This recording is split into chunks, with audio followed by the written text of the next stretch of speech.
15 p.m. Don't forget to subscribe and turn on the notification.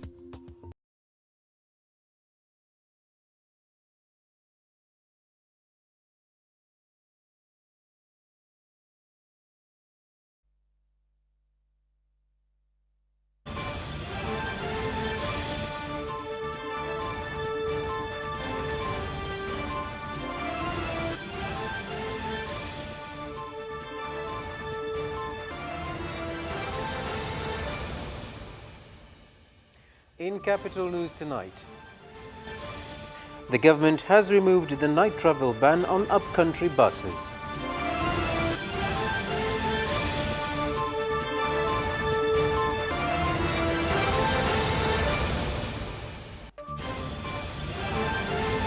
Legal stakeholders continue to give views on Chief Justice extension debate.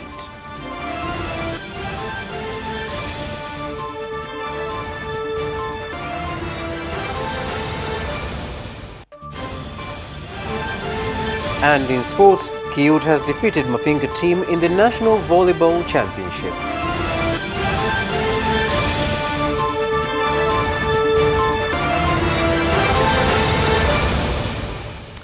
Good evening, ladies and gentlemen. This is Capital News at 9:30. My name is Carlos Banda. First, the national news. Prime Minister Kassim Majaliwa has announced the lifting of the ban on bus transport services at night, whereby the services will be now available for 24 hours, following measures taken by the government to improve security and road infrastructure in the country. Winding up the budget parliament, Prime Minister Kassim Majaliwa also warned against using political and religious sentiments in the ongoing debate on the Dar es Salaam Port Investment Agreement. Kufuatia mabadiliko hayo chanya na maoni ya wadau mbalimbali wa usafiri na usafirishaji, wakiwemo waheshimiwa wabunge, utayari wa wamiliki na madereva mabasi kuzingatia sheria na kanuni za usalama barabarani, na utayari wa jeshi la polisi na vyombo vingine vya ulinzi na usalama kuimarisha doria, serikali imeamua kuondoa zuio hilo la mabasi ya abiria kusafiri nyakati za usiku lililowekwa miaka 1990. Lengo ilikuwa ni kutekeleza uamuzi huu. Wizara ya Mambo ya Ndani ya nchi itashirikiana na Wizara ya Ujenzi na Uchukuzi, hususani sekta ya uchukuzi, kuweka utaratibu utakaofuatwa na wamiliki na madereva wa mabasi ya abiria wenye nia ya kusafiri nyakati hizo ili kufika maeneo walikokusudia. The saga concerning the extension of Professor Ibrahim Juma as the Chief Justice of Tanzania has continued with legal stakeholders expressing their views on the issue.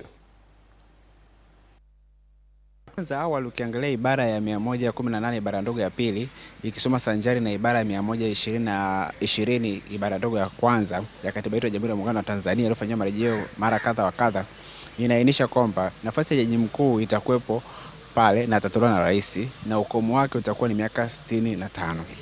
Sasa ukiangalia kwa mujibu wa jaji mkuu wetu aliyopo Profesa Ibrahim Juma, maana yake ni kwamba alitakiwa staafu tarehe 15 mwezi wa 6 mwaka 2023. Sasa basi ukisoma tena ibara ile ya 120 ibara ndogo ya 3 inaainisha kwamba kuna nafasi ambayo inaonyesha kwamba rais atakapoona inafaa, maana yake ni kwamba rais anaweza kumuongezea muda kwa ibara ile ya 120 ibara ndogo ya 3 kadri anavyoona inafaa, yani maelekezo ya rais kadri anavyoona inafaa. The Regional Commissioner of Iringa, Halima Dendego, has met with the pastoralist Maasai community at Mloa village in Iringa region and called for their support in the ongoing search operation on the roaming lions that have entered several villages in the region. Serikali imekuwa tumejitahidi sana kuwatafuta simba hawa. Tumepita ardhini, tumetumia ndege ya juu, helikopta, lakini bado hatuwapati na bado wanaendelea kula mifugo. Si mmesikia? Kwa hiyo tukaona katika jamii zetu hizi wapo jamii ambayo wana uzoefu wa kupambana na simba, na jamii hii ya wafugaji ikiwa ni mojawapo. Kwa hiyo tumekuja kwenu kuomba tushirikiane ninyi na serikali ili tupambane na hawa simba wanaoendelea kula mifugo. Mpaka leo ninapozungumza asubuhi tumepata tukio la Kiponzelo kuliwa ng'ombe 5. Kwa hiyo ni uharibifu. Kwa kweli kabisa hao wanyama wameanza uharibifu. Sasa hivi tuna miaka 5 tokea wanyama walipoanza uharibifu. Walianza kijiji cha Marisanga hapa, walikula chini ya ng'ombe 200 na kitu, mbuzi 350, lakini tulipiga kelele tukao tumeshindwa msaada wa serikali. Mpaka tena leo wameingia, tunaungana na wewe mkuu wa mkoa, na hiyo uchungu tunao kabisa. Tunashukuru leo wewe umefika na sisi tutakupa kilio chako. Tumelia tokea muda kwa hao wanyama, lakini tunakupokea. Hiyo yote tumepokea na tutathibiti. Mimi mwenyewe nimewa kulia ng'ombe sana kwa mzee nani kwa hotai amewa kuingia Simba siku hii akaliwa mbuzi 32. Sijawa kumuona mtu wa serikali hata mmoja aliyokuja maeneo ya kwetu. Mamilia hizo mali tunauza kila siku, ushuru tunalipa, lakini kaonekana kilio kwetu sio kilio. Ila kwa kwenu sasa tumeona kwamba ni kilio, lakini tutapokeana, tutaendelea kusaidiana. Muslims in the country will on Thursday celebrate Eid al-Adha, whereby national Eid prayers will be held at the Mohammed VI Mosque at BAKWATA headquarters in Kinondoni, Dar es Salaam, with the police force calling on citizens to not violate laws during the Eid celebrations. Jeshi hili linatambua kwamba kesho ni siku ya Eid. Na kufuatia siku hiyo, jeshi linayo mipango mizuri ya kuzuia vitendo vya kihalifu, lakini kufuatilia kwa karibu sana matumizi ya vyombo vya moto. Jeshi linatoa wito watumiaji wote wa vyombo vya moto kuzingatia sheria, kujiepusha na ulevi. Jeshi la polisi kanda maalum ya Dar es Salaam linaendelea na msako mkali maalum ambao unaongozwa na taarifa fiche kuhakikisha kwamba inakamata watu halisi na kuwahoji kwa kina. Jeshi la polisi limewakamata pia baadhi ya watuhumiwa ambao wao kazi yao ni kupokea mali za wizi, mali ambazo zimetokana na matukio ya kihalifu na kuzifanya kama sehemu za biashara zao. Following trials of the rapid bus transport services from Gerezani to Mbagala in Dar es Salaam, residents of Mbagala have called on the government to complete the rapid bus transport project so that services can be available full-time instead of only during the period of the Dar es Salaam International Trade Fair.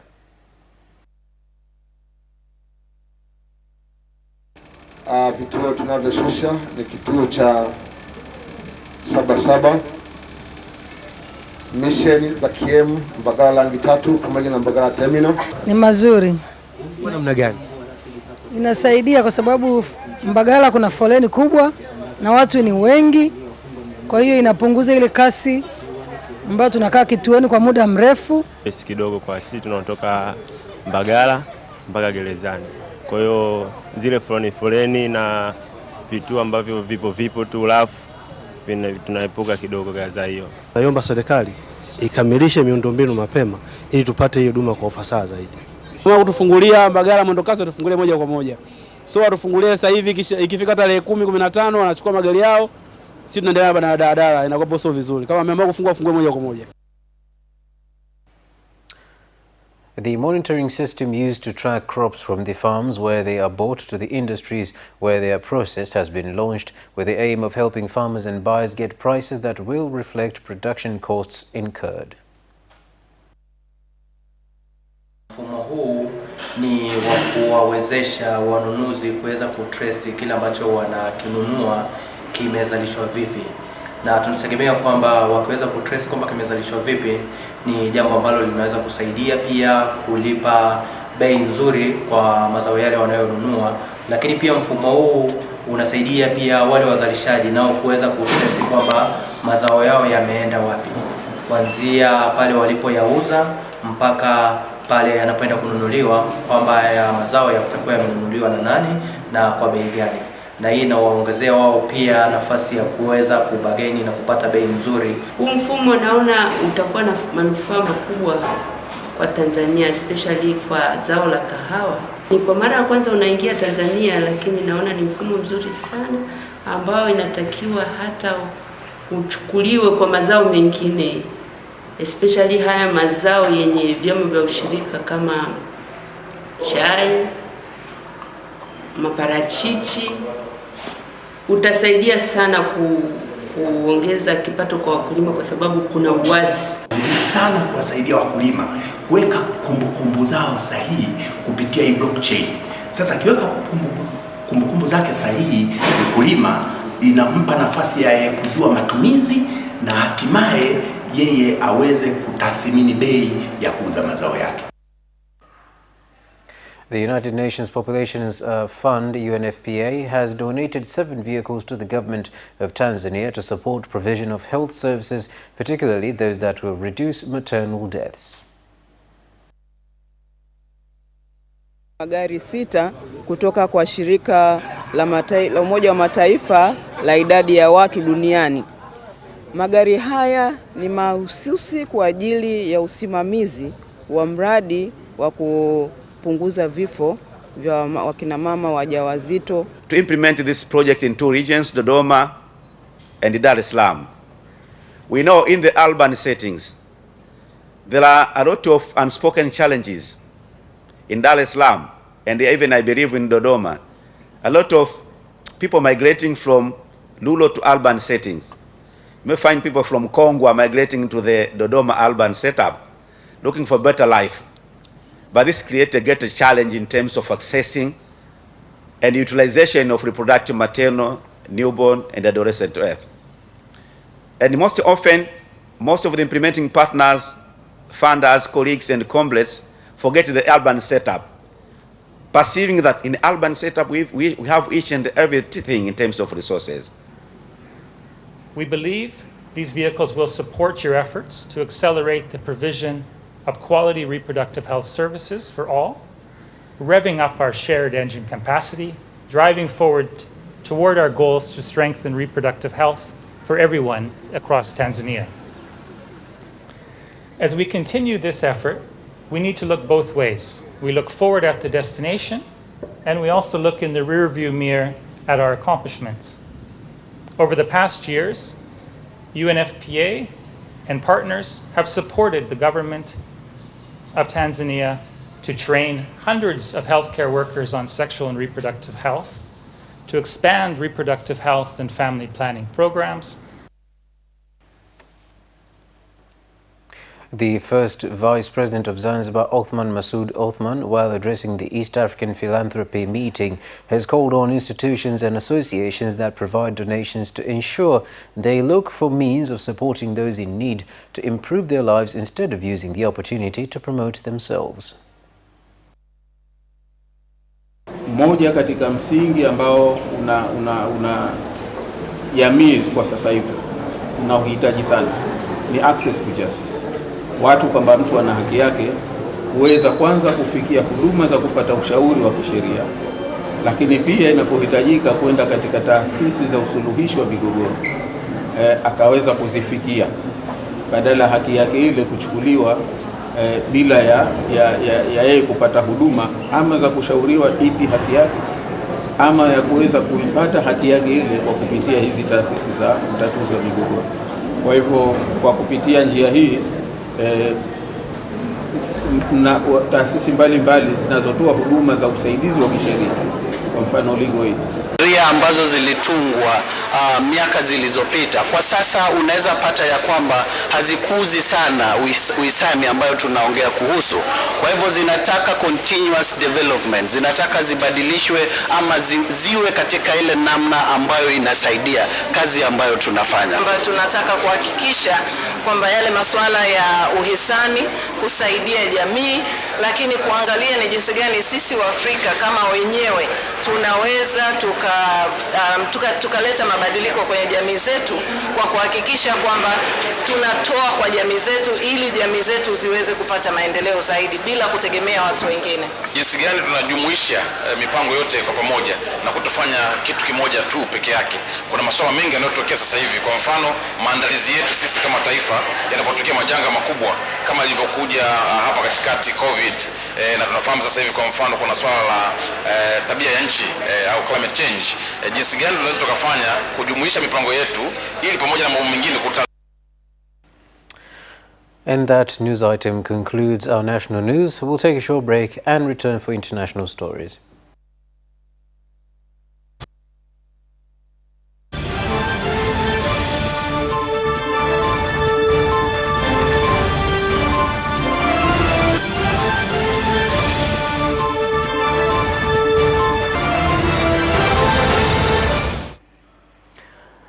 Welcome back, and now international news.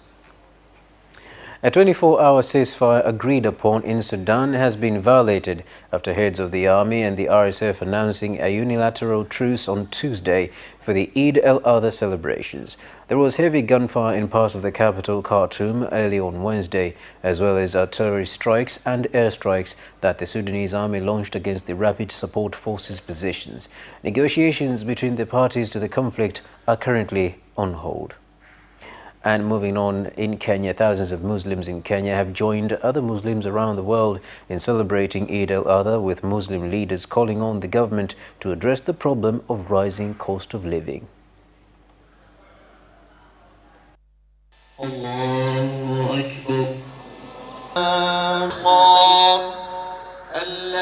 Wasia mkubwa ambao kwamba nawapa Waislamu ndugu zangu kwenye siku hii ya leo, wanche Allah tabaraka wa taala, wamwogope Allah tabaraka wa taala, wachinje vizuri, watoe sadaka vizuri, wawe na maneno mazuri kwa wenzao, wawe na maneno mazuri kwa wake zao na watoto wao na majirani zao. Watu wa siasa hawaangalii vile wananchi taishi, maslaha ya wananchi takuwa namna gani. Hawa naangalia tumbo yao na vile watafanya. Hiyo ndio kitu zao. Hakuna kitu kingine naangalia. Sasa hata kama naongea, wataongea nini? Kila kitu na kushabitishwa. Sasa iliyobaki ni kuzika kwenye kaburi tu, wananchi wote wamezikwa. Hapa sasa dhamira ni siku kubwa kwa watu wote wa Kenya, wale Waislamu, siku kupendana, watu wasikane wote. Na mtu apende mwingine kama ule mwingine. Na jirani na wala wote. Sababu ndio watu wasikizane. Now, in Europe, the populist far-right Alternative for Germany party AfD won a district election this week, the first time the party has held a governing role in Germany. It was a major breakthrough for the party in a country where, given its Nazi past, there are particularly taboos against far-right political movements. The vote comes on the heels of rising support for similar parties across Europe. DW correspondent Emily Scholtes has more on this. Emily, why was the AfD's victory such a big deal anyway? Well, as you mentioned, this is the first time that they've held any sort of governing role. So even though it is sort of on the local level, this is still a very unprecedented moment for the party. You have, because of the history of far-right movements in Germany over the course of the last century, most of the other political parties, all of the other political parties, have vowed not to work with the AfD in any way, have vowed not to build governing coalitions with them. And so while they've come close in past moments to getting mayorships or things like that, this is the first time they've actually won outright. And it's a party that has slowly built up its support over time, particularly in Eastern Germany, which is where this election took place. And as they gain that support, they're getting closer to being able to hold some of these governing roles, despite the taboos. So how did the AfD gain a foothold in German politics? Well, for a long time, Germany was seen as sort of immune to a far-right party like this, given its history. The AfD has existed for about 10 years now, and it was originally founded to focus on opposition to the euro currency. But starting when an influx of refugees came to Europe in 2015 and 2016, the party really capitalized on its hardline positions on immigration issues, and they won their first seats in the parliament here in 2017. And since then, you've really seen, like I say, especially in the East, especially now in the wake of the coronavirus pandemic and some of their positions on coronavirus restrictions, their focus on inflation and energy prices in this last year, they have managed to slowly but surely build up support, especially in certain parts of the country. And how does the AfD fit within the trends for other far-right parties in Europe? Well, this small but significant victory for the AfD comes at a time when their support is rising nationally and when similar parties are also seeing gains elsewhere in Europe. And a lot of this is due to parties capitalizing, like the AfD, on rising inflation, on energy prices, and you can see, for example, next door in Austria, the far-right Freedom Party is coming in first in the polls right now and has been for some months. You've seen in recent elections in places like Finland and Sweden and Italy that far-right parties are making gains, joining new governments. And so while there's no one-size-fits-all trend for different countries, every country is different, you really have seen overall an uptick in support for these kinds of parties across Europe. Thank you, Emily, for the update. And that, ladies and gentlemen, is the end of the international news section. We'll take a short break and return for business stories.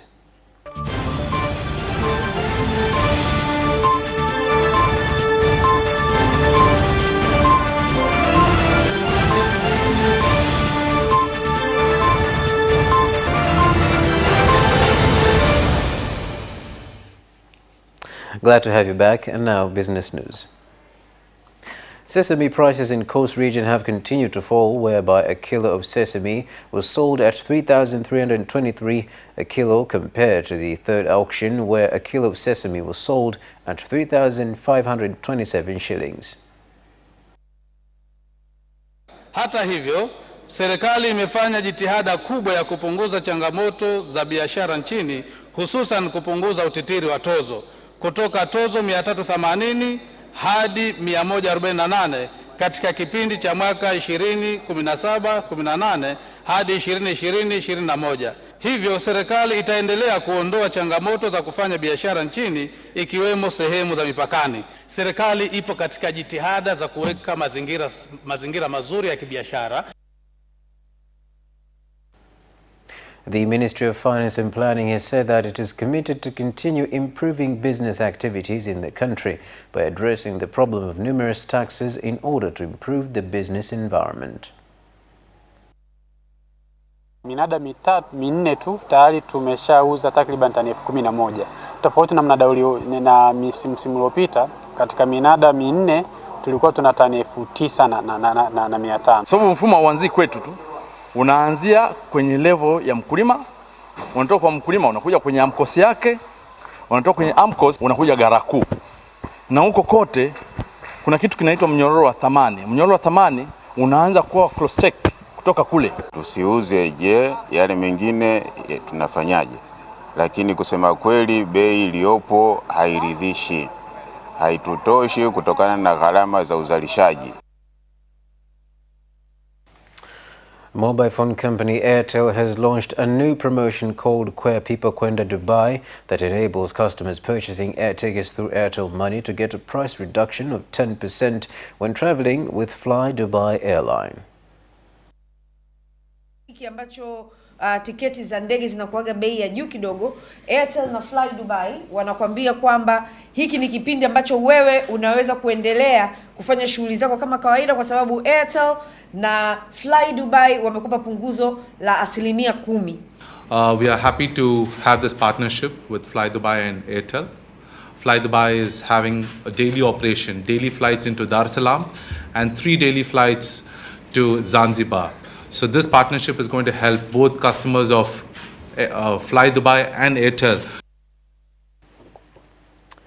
And that story concludes the business section. We'll take a short break and return for sports.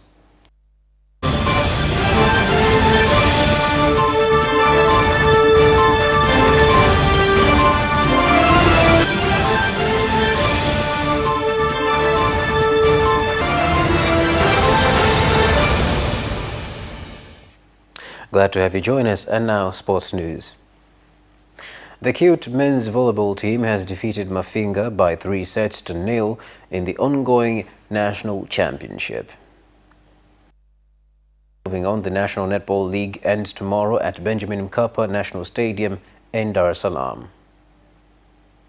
Kwa kweli watoto wanajituma, wanakuwa na spidi ya ajabu, na vile pasi zao ni za kutumia akili kuliko sisi zamani. Pasi zetu zilikuwa ndefu, hizi kidogo pasi zao ni fupi na vile wanatumia akili zaidi kuliko nguvu. Sasa kila siku watu wanasema tukienda kwenye mashindano makubwa netball inashuka. kwa sababu haina msukumo mkubwa sana. Alafu vile vile viongozi wanaochagua hawa viongozi wa sports waangalie viongozi waliopita kwenye sports.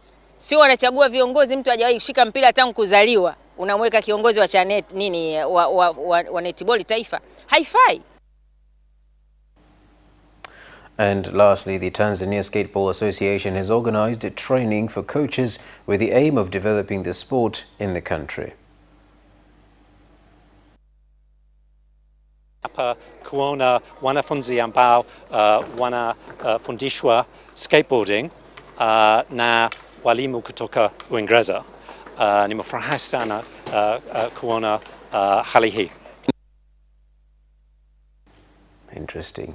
And that's Sports Item ends our news bulletin for tonight. Thank you so much for watching and good night.